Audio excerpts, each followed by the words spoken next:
a podcast dedicated to equip, inspire, and empower women in ministry leadership, women pastors, and anyone who believes in championing the call of women in the church. Each episode features conversations with hosts Carrie Jenkins and Nakisha Wenzel, along with expert guests who bring wisdom and practical tools in areas such as public speaking, discipleship, team development, egalitarian theology, and navigating gender roles in ministry. We'll also shine a light on the powerful legacy of women in the Foursquare Church. This is Created to Lead. We're back.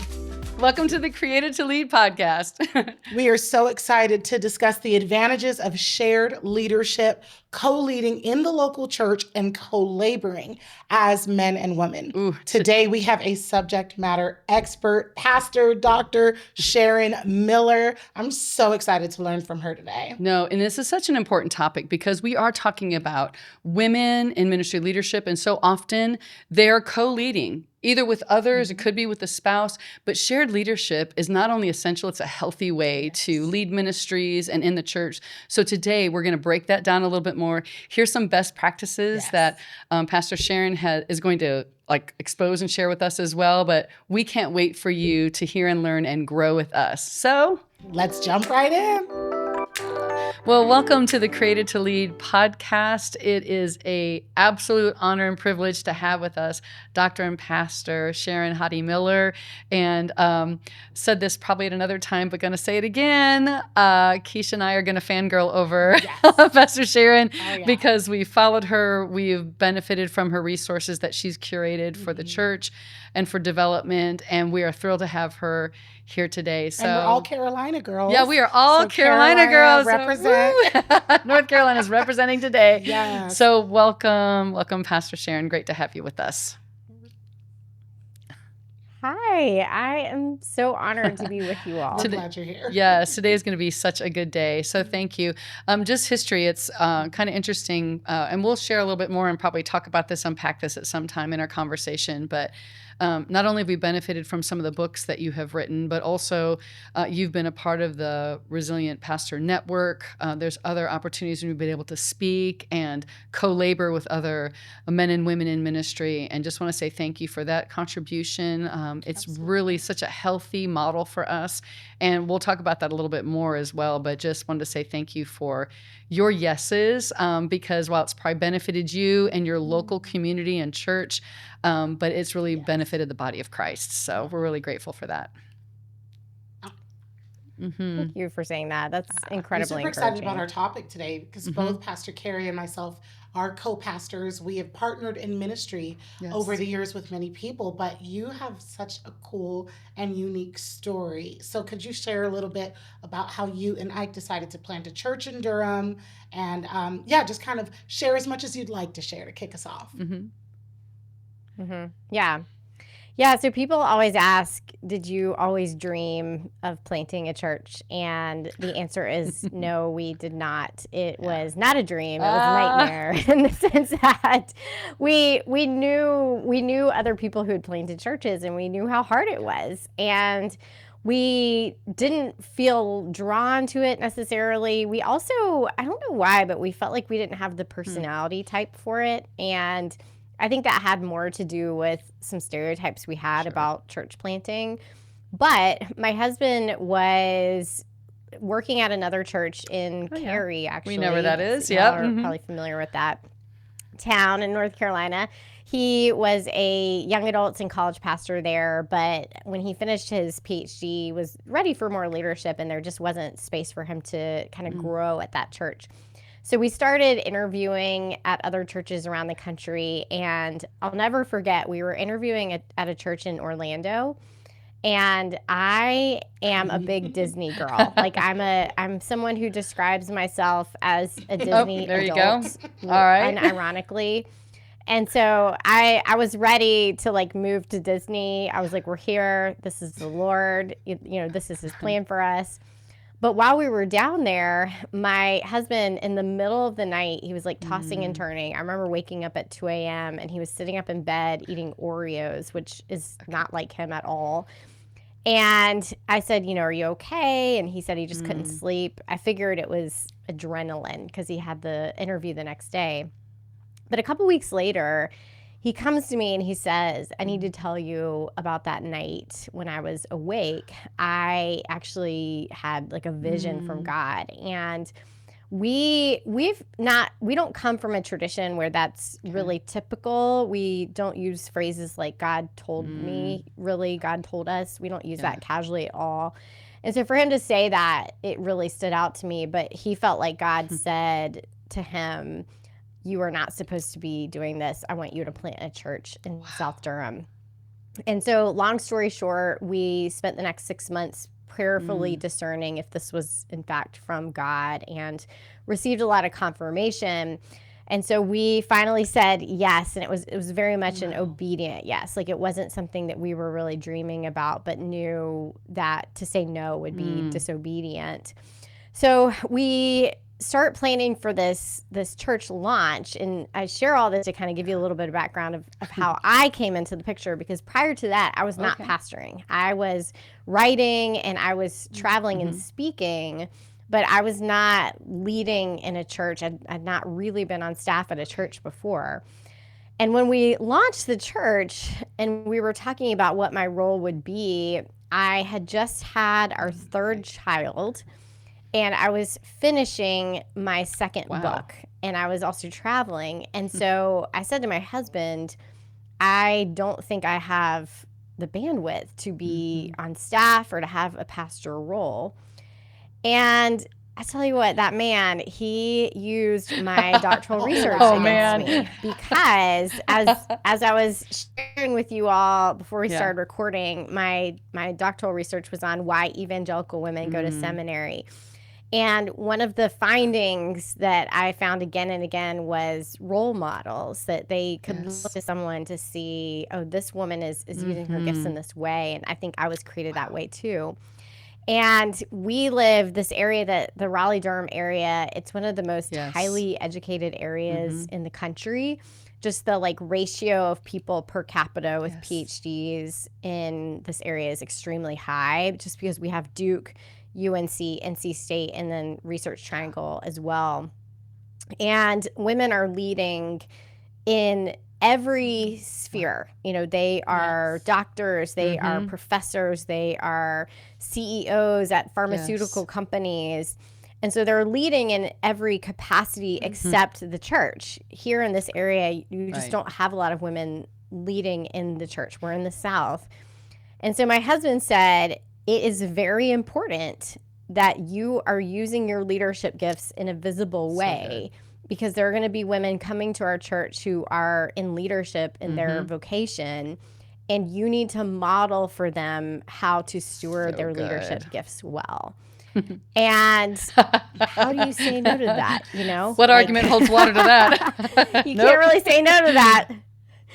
And so I thought that was pretty well argued, and eventually made the decision to step into a pastoral role at our church.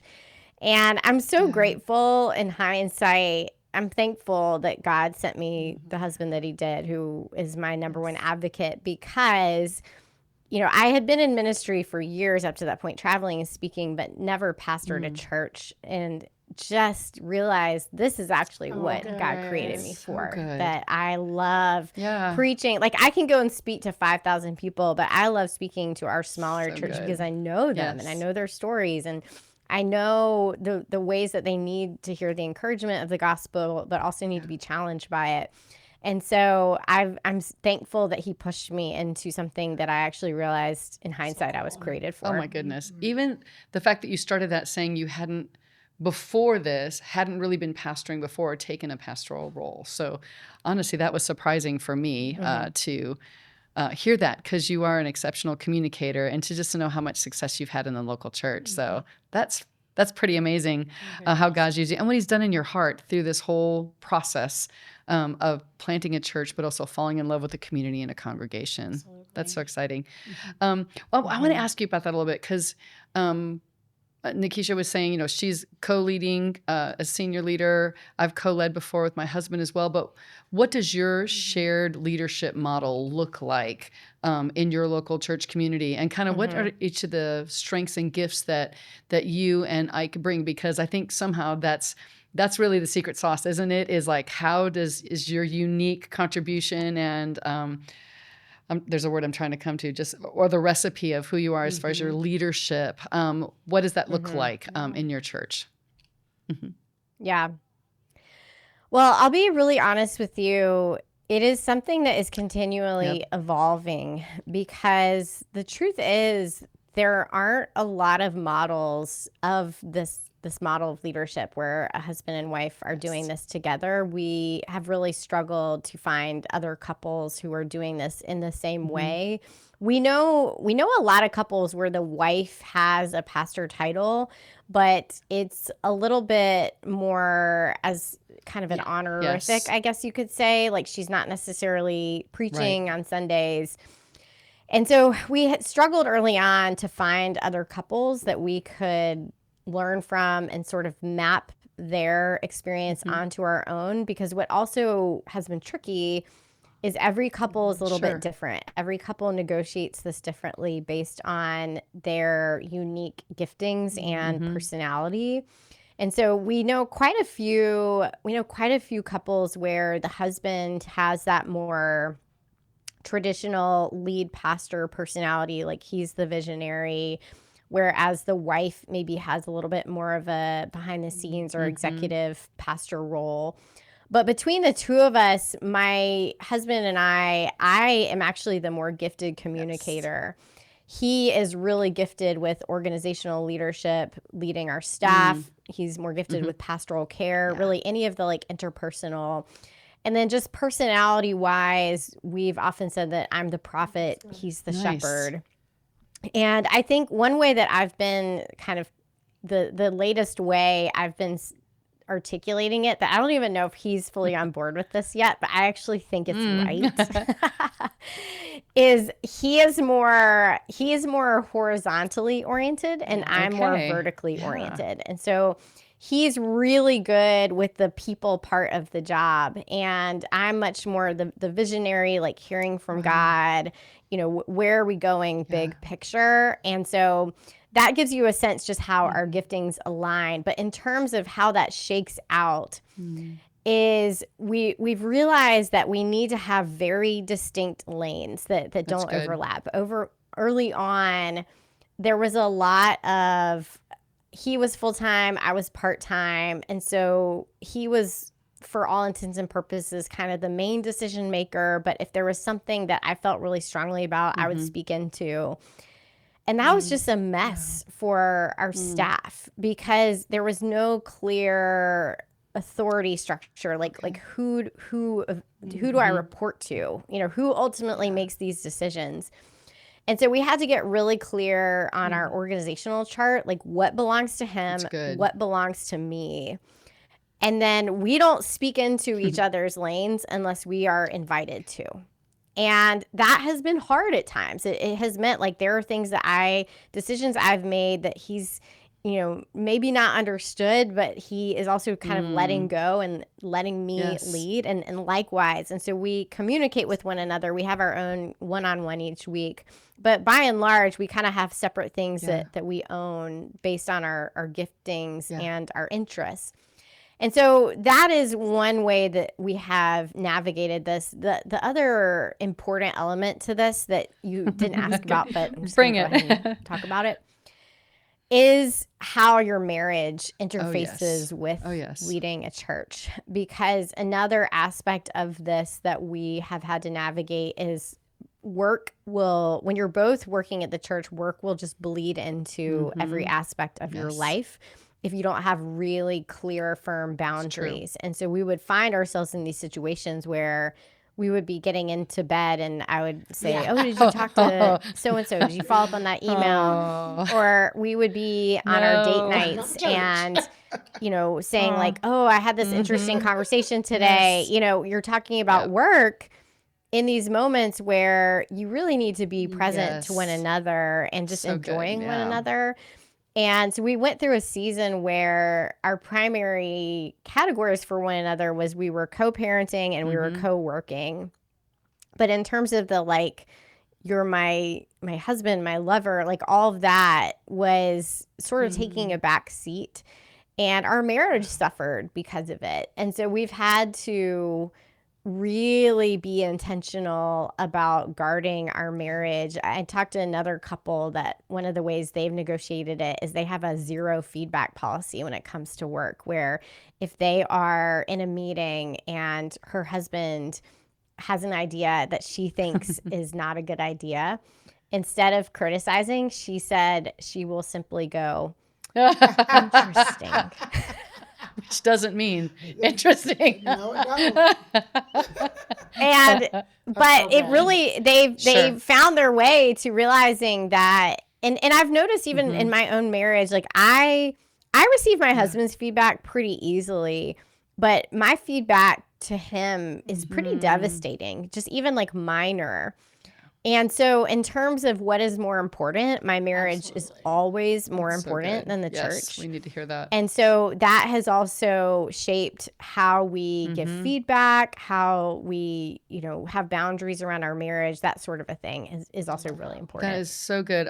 A couple things that you've already said that I'm like, oh, I love understanding, first of all, each of your strengths and how you're directed in your ministry path, of him being more horizontal and you are definitely vertical. Like, what a holistic approach, having both of you together co-leading, but also discovering amongst yourselves, like, what does a mutual submission look like as it's exercised in every avenue of our life, from marriage, home, ministry. So I just really appreciate you saying even that it's still evolving. And you're talking about negotiating. I had a leader say to me one time, we've been married for this amount of time or this, or even in a leadership structure, everything is always up for negotiation. We never say this is in cement, like never to be changed, because we evolve and change as leaders. Right. We develop different skills. There are just seasons of life that sometimes can throw us a curveball. And so you have to make adjustments. And so even hearing how you and Ike have been doing that just is really encouraging.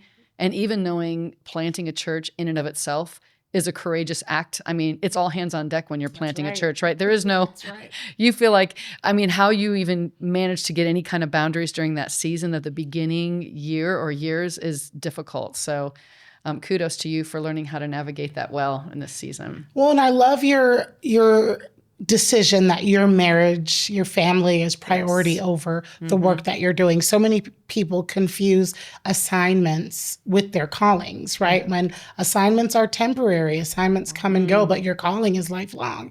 And you are called to be the best mother and wife that you can possibly be. And that doesn't end when this role ends. So I just love that you guys have kept the first thing first. Yes. So cool. Yes.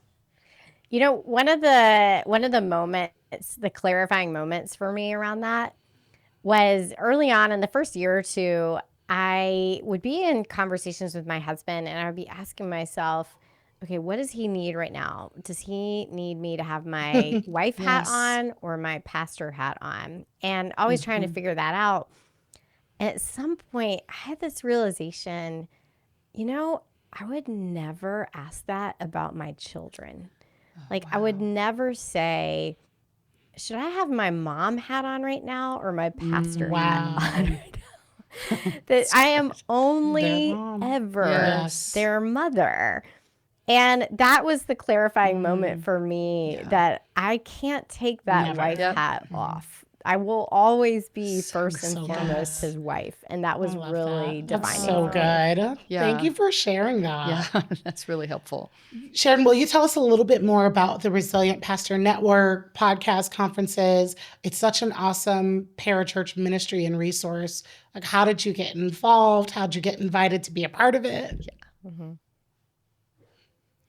Yeah, so the Resilient Pastor is sponsored by, or it's under Barna, and they created it in response to a lot of alarming data that was coming out around 2020 and the state of pastors. They have a survey that they do periodically called the State of the Pastor, and they did one where an alarming number of pastors were burning out, were wanting to quit. I mean, I can point to in our own life just peers who prior to the pandemic were both in ministry and in their marriages, and on the other side of the pandemic were in neither anymore.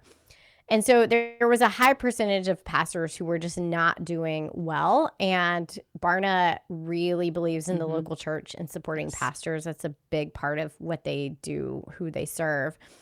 And so Glenn Packiam, I believe he was the first one, Pastor Glenn, he's out in California, who was writing about this, talking about this. He has a book called The Resilient Pastor. And so he initially started the podcast as well, just wanting to resource pastors more.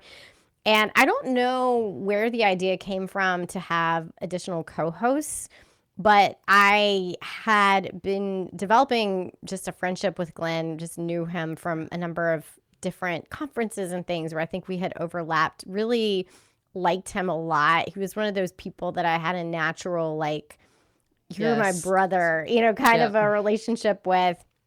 And so I think that when he was thinking about co-hosts, he already knew Rich. They are in an accountability group together of other pastors, or they just support each other is probably a better description of it. And then I think my name just popped into mind for him as well. And I think it's as simple as that. But I will tell you, when Barna reached out asking me to be a part of it, I had pretty major imposter syndrome because they have been doing this a lot longer than I have. And as I said earlier, I've only been a pastor now for about 7 years. At the time, it was even shorter than that. But, it's kind of similar to when someone gets married and then like a year later they're writing a marriage book, or they have a baby, and like 3 years Parenting in, they're 101. telling other people how to parent. Yeah. And even, 5 years in ministry, which is what I was at probably about the time, or 5 years pastoring, I'll say. I've been in ministry for decades. I knew what I didn't know in a sense. Like I knew I'm just getting started. And so I said to Barna, why did you ask me? Because I just have so much less knowledge or experience. And they said that's actually part of the reason why we wanted you, is that you are representing church planters. You are representing people who are younger in ministry. And I really took that to heart, especially in our early seasons of The Resilient Pastor. I used that time to also pick Rich and Glenn's brains, to ask them questions that I have that other people probably have as well. And so I've benefited from that podcast greatly personally as a result of that. Oh, I love and deeply respect both of them. And I think go back as far with Pastor Glenn in his New Life days, like in Colorado Springs, Colorado, all the way back to then. And so just to know that you partnered with them, two pastors and brothers in the faith that we deeply respect. Even, what is it like, can I say, what are the benefits and the blessings of working with both Pastor Glenn and Rich as far as leader health and vitality? Because there's something about, it's one thing when you have shared leadership with your spouse. What's it like when you get to serve alongside male counterparts in ministry, the benefit of that? I'd love to hear your take on all that. Yeah. It's been great. There are, you don't always enjoy when you're working with other male leaders. You don't always know kind of like where you stand sometimes. Different people have different convictions about women in ministry. And I feel totally okay with that. They're as long as you are wrestling with God's word, wherever you come down, if you're trying to submit your life to the authority of Scripture, we have a lot in common. But at the same time, it is a huge gift to be with brothers that are totally for you. And that was actually one of the things that one of my favorite memories of Glenn is I was preaching at the Desperation Conference at New Life in Colorado Springs. It's a student conference for people who aren't familiar with it. And Glenn and Daniel, who's another pastor, he's the lead pastor there now, They were so for me, and they knew I was not raised. I don't come out of. I was raised Presbyterian, and so the slightly more charismatic expression of faith is when I've had to learn. And they knew that. And so what they did at that conference is the two of them sat on the front row and were basically my hype guys. Love that. And just, shouted me up while I was preaching. And I felt so loved and seen and supported by them. It was like, this is what it means to be brothers and sisters in Christ. This is it. And so that was one of my early just connections with Glenn and also Daniel, who I highly respect. But yeah, working with them, I feel very supported. I feel respected. And then also, obviously, I learn a lot from them. Those are two men that it is a gift to have on your cell phone when you have questions, to know, like, I can text you and ask you a question about church and you're going to give me really wise feedback. But also they share a lot of that on the podcast. And so there are times, like, and a good example is one that just aired today about cultivating a healthy staff culture.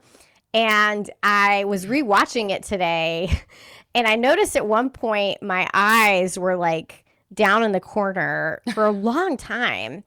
And I was watching that and I was thinking, what was I doing? Like, this is so rude. And was I texting someone in the middle of this interview?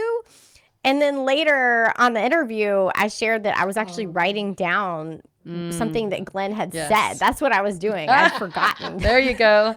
That I was literally taking notes during the interview. And so I've been grateful to learn from these really wise relationships like that are so valuable. Absolutely. When you shared about them cheering you on in the front row, it reminded me of Pastor Carrie's husband, Dale, who our denomination gathers once a year where all the pastors get together. So there are thousands of senior pastors in the room. And I was asked to speak and I was so nervous. And so her husband, Dale, promised that he would be the loudest. So he was like in the 8th row. And after everything I said, he was like, amen, that's right. But it was just so reassuring to know that we have brothers who aren't just championing us because they have to, but they really believe in us and are accessible to answer questions and provide support. That's such a gift and such a blessing. Yes. And thank you for the healthy model of what you do, because I'm hoping, and maybe you're able to see this, Sharon, more than we are. We can see kind of within our denominational scope, our fellowship of churches, we're able to see interactions of men and women. Sometimes they're married, but we're seeing a growing number of men and women partnering together in ministry that might not be married, just because it's of gift and calling. And so they're sharing spaces similar to what you are doing. Yeah. Are you seeing that as a growing trend just among the body of Christ, where men and women are partnering because we're getting both of those voices as far as expertise and even just perspective when it comes to things of the scripture and development? Okay. I am. And the changes happened pretty quickly, to be honest with you. When my husband and I first launched our church, we were really nervous to tell people that I was going to be a pastor. Most people in this area have spent some time in a Southern Baptist church. Yeah. And so it's a very, controversial thing, or we thought it would be. And so whenever we would meet with someone about launching the church and we would get to the point of saying, also, by the way, I'm going to be a pastor, how do you feel about that? And we would sort of brace ourselves for people saying, oh, actually, that's kind of a deal breaker for me. And instead, we were stunned by how many people were thrilled. Great. One person cried. Like, they were so excited. And even the people who weren't sure what they thought about it were still really open to it. Like, it wasn't just something to break unity over. And we were so shocked to realize that we thought we were sticking our necks out in this area.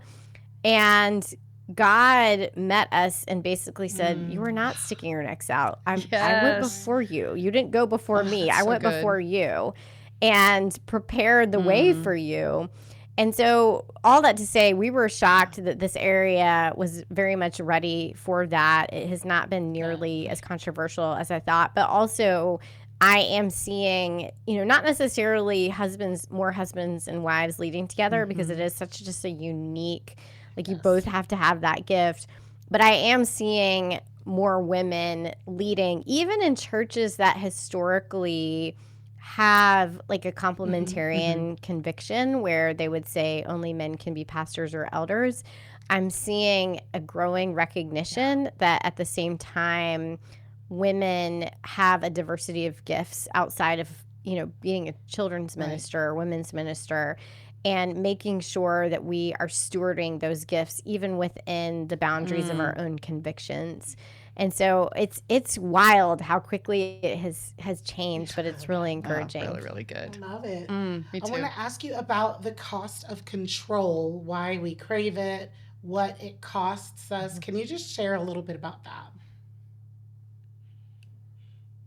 Yeah, so that is my third book I released a few years ago now, and I wrote it in response primarily to the pandemic. I was noticing how Christians were responding to the pandemic, and I was really curious because it is not as if this is the first time the church has endured a plague, a pandemic. We are heirs of a tradition that has endured exile, oppression, slavery, persecution, all these things. And we have these resources handed down to us for how to walk faithfully through adversity. And unfortunately, when I surveyed the church in 2020, I did not necessarily see people using those tools to run to God, but instead we were running to the internet. And it was very clear to me that what 2020 revealed was this deep intolerance for uncertainty and a lack of predictability, that there was an idol of control that was being really exposed during that time. And so I started to explore that topic. It seemed like a very clear discipleship gap to me.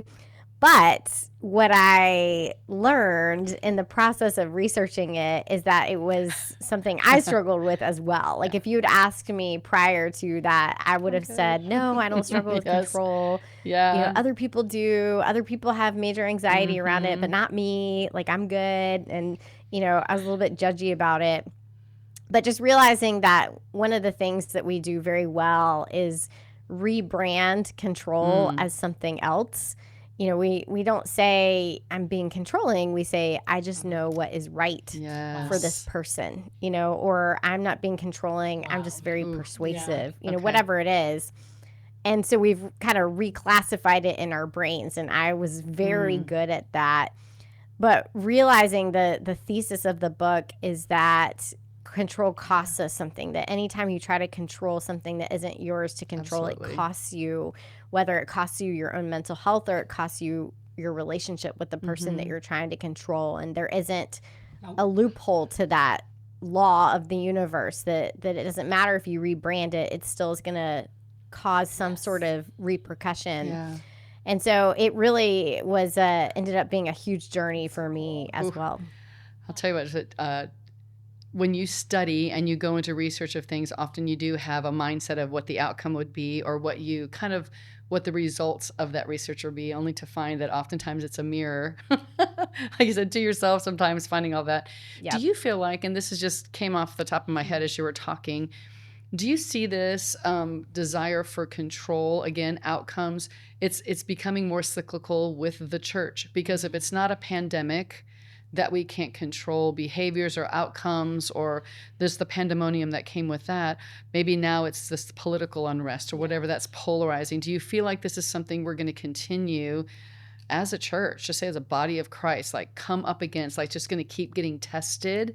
Just wanted your opinion on that.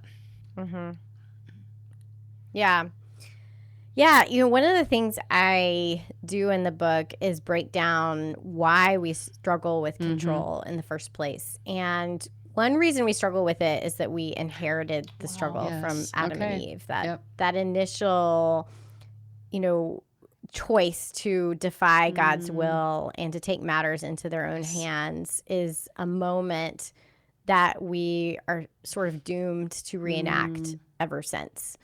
And so we have inherited the struggle, but we also are discipled into it by our culture. We are sort of promised control, promised predictability. And I do think that the smartphone has ushered us into a new age of that. Yes. It really, to me, it's not lost on me that so many of us have this bitten apple on our phones. And it's really symbolic that when you pick up your phone, you're sort of, again, reenacting this moment out of Genesis 3. Wow. But what I think is, Becca, is you're really... going to make me get an Android. Watch out. Becca, Sharon, you're about to make me get an Android. That was so convicting. Don't worry, I have an iPhone, so no judgment. I just need a minute to process, okay? That was a lot. Okay, go back to what you were saying. Sorry. But the thing that is really, when we think of control, we tend to think of it as power or, maybe being pushy, being like a controlling person. But when we look at Genesis 3, that initial defiance of God's limitations, to have control, to want to control is to basically want to defy any limits on your will. And in that moment, what Adam and Eve reached for was not power. It wasn't physical force. What they reached for control was knowledge. And that is the most underrated form of control that we tend to reach for. We believe deep down that more information is going to empower us. I think that's why we ran to the internet during the pandemic was if I can get some information about what this thing is or where it's spreading or how it spreads, that's going to make me feel more empowered. We do the same thing when, you have like a rash or a pain in your body and you go on the internet, you go to WebMD, and what you're looking for is some answer to make you feel better. You're looking for knowledge. But, I'm pretty sure no one has walked away in the history of WebMD thinking, I'm so glad I looked that up. It will play to your greatest fears, won't it? Every single time. It's not a big deal. No, But it it's never. It'll be fine. No, we Worse. always walk away. You walk away from WebMD like I am dying. Like this is the end. This is the end for me. And we're going to knowledge to give us a sense of control, of empowerment, of predictability over the situation instead of going to Jesus. And because it can't give us those things, it can't give us the peace. Only Jesus possesses that. It ends up leaving us even more desperate for peace than before, even more anxious than before.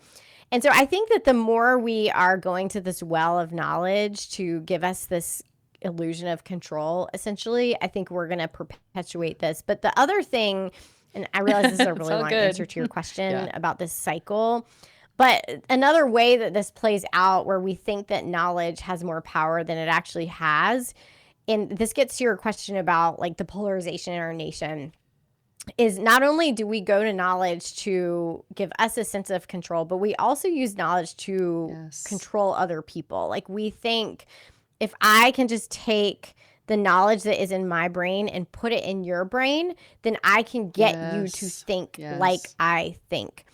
And you see people engaging one another that way on the internet constantly, even though it does not work. Like we know it doesn't work. But we go to it over and over again. And because control always comes with a cost, what we see happening is not us coming toward one another, but actually pushing one another farther apart. And so I really tried to examine all of that in the cost of control to give us a better sense that this is the well that we're going to. This is the idol that we're running to. it isn't working, it's actually creating more anxiety in us and more brokenness in our relationships. And so knowledge is good. It is given to us by God, but we need to make sure we are not running to it to give us something that it cannot provide. That is so good.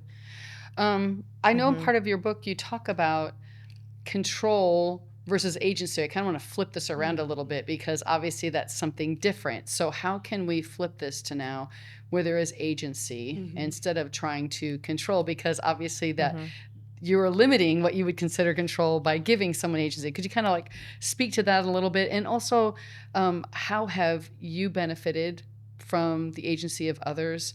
And how can we encourage senior leaders, those who are in positions of power and leadership? How can we advocate and give agency to others? So can you kind of encapsulate all that for us? We're kind of going to flip all this around. Yeah, that's a great question. So for folks who haven't read the book, where I kind of land is that God doesn't give us control, but he does give us agency. He gives us influence over ourselves and our circumstances. And so we see in Genesis 1 and 2, for instance, God is in control, but he is not controlling. So Adam and Eve have freedom. They have purpose. They have authority. He commissions them into this work where he isn't micromanaging them. He's not treating them like puppets. They have agency. And for us to know that God has not given us control, but he has given us agency, and that we will feel empowered when we operate in the agency that he has given us. And so he's given us agency over our own interior worlds. And so when we're kind of spiraling with those anxiety narratives, we have a lot of agency to kind of stop in the same way that God asked Adam, "Where are you?" in Genesis 3. He's asking Adam to get off this anxiety spiral, to get out of this spiral of trying to manage and control everything, and to examine, how did I get here? Like, why did I listen to this serpent? Why didn't I trust God? Why am I afraid of God when he's given me no reason to fear? And unfortunately, Adam is not able to do any of that interior work. He just points to Eve and blames her instead. But I think that is a really powerful form of agency that we have when someone that we love, for example, is about to make a decision that's really destructive, and we are desperately trying to fix it or to save them, and it's not working. And at some point, we have to stop and ask ourselves, okay, I have done everything that I know to do in this situation to be a loving friend, family member, whatever. But at the end of the day, I cannot control them. And if I start trying to control them, I am forfeiting whatever peace that is available to me in Jesus. I'm now forfeiting it by trying to control the situation. So we have agency over ourselves, over our faith. We have agency that we can take our concerns to God in prayer. We have agency over just organizationally. Like, we sometimes feel out of control just because we are simply disorganized. That's one thing that we see in Genesis 1 and 2 is that God names and orders, and then he creates Adam in his image and commissions him to go name and order. And there's a lot of power in that. There's a lot of power in naming things correctly and organizing your life. And so we have a lot of agency that we can pick. We can put down the power that God has not given us control to pick up the power that we have in agency. That said, to get to your second question about, encouraging the agency in others, I think that was your second question, correct? So one book that I read after I wrote The Cost of Control this is the constant author's regret, is you will read a book after you've already written yours and think, if I just read this book, I could have quoted this, like it fits perfectly. And one book like that is called The Catalyst. Have you heard of this book? Okay. It's called The Catalyst, and it is about the art of persuasion. And it looks at these different factors that help you to change people, essentially, like to move them in a particular direction. And there's a lot in this book that is so interesting, but one of the things that he talks about is the importance of honoring someone's agency, that if they feel like you are taking away their agency, they'll push back even harder. So to give you an example of this, as a parent, if you tell your small child, I need you to do this, you just say, do this. And if they are at all like one of my children, who I will leave nameless, they'll immediately push back and say, no, I don't want to. And so the part of the reason they're doing that is they just feel no agency. Like you've given them no choice at all. And God has given us agency. I think whenever we feel like our agency isn't being honored or acknowledged, it's kind of right to push back against that a little bit. And so what a lot of parenting coaches will say is give them a choice. That's good. Say, I need you to put on a coat. Do you want to put on this coat or this coat? Or I need you to eat dinner. Do you want to eat right now or in 10 minutes? You know, kind of giving them different choices so they feel some agency in the decision. And there's a degree to which that is very important for you to do as a leader as well with your staff, where you are not just reaching in and telling them what to do, but instead saying, hey, this is the direction that we need to go in. I don't care how you get there. This is just where we're going. But you have a lot of freedom in how you lead in your really capacity. Good. And so that was really interesting to me because it challenged me to think through, you know, where am I taking away the agency of our own staff by kind of overstepping? And that's a really interesting question for leaders. It takes a lot of humility to lead that way because sometimes we do have the best ideas. But I say that with all humility, okay? But it's so empowering to acknowledge that those who work for you or serve with you also have great ideas. And they just go about things differently, and that's okay. But I love that, the opportunity to acknowledge and respect each person's agency and not feel the need to control them just because your way is faster or better. Or in my case, usually right. I agree, and even just think that was a joke, Pastor Carrie. I know. I'm not always right. I'd like to put that on the record. But she's got a good batting average. I can say that. So we'll go with that one. I was just thinking, even just agency, like that's one of the greatest things that we love and appreciate about the Lord is our ability to have a choice. Yes. I mean, honestly, we can even choose to be obedient or not. That's right. But you know what I mean? Even just what we choose to do, he does surrender that unto us for that choice. But even how we can continue that with those that we influence, that we serve alongside and give opportunity to, even as we mission together towards God's work. So thank you for sharing that today. Today, you've given us so much, really appreciated. A lot to chew on. How you model, like literally co-leadership, mutual submission, really how things stem out of your marriage, like really that's your core essence of who you are and what you're able to do as well, and how you partner with brothers in Christ. Like, thank you. It is helping us to continue to move forward as we champion other women as they move forward and progress in areas of ministry and leadership. So. And now I've got to get an Android instead of an Apple because I'm convicted. So thanks a lot for that, Sharon. Wow. Who got that? Oh my goodness. You need to just stop sinning. Man, that is iPhone. Like the epitome of confirmation bias. When you're like scroll that algorithm, they know. They'll tell you exactly what you want to hear and over again. To where you are so right, like you are right at all times. So that's a great checks and balances for us to make sure we're careful.